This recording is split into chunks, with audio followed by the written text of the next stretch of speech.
Good evening, everyone.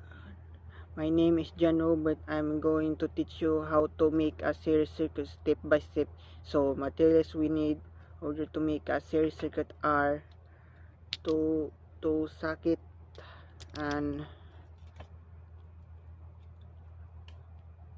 two bulbs,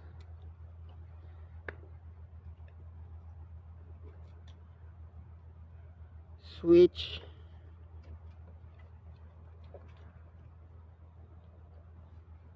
battery man, and battery holder.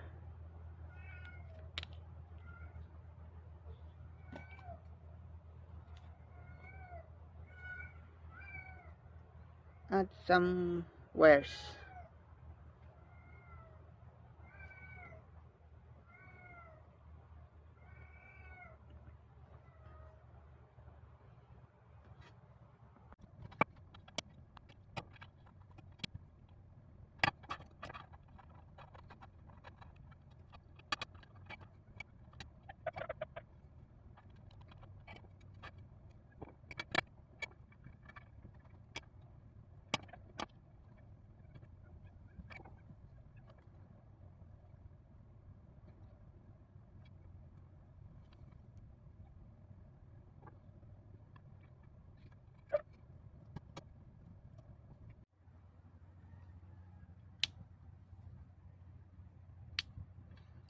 Now we're done. So help you.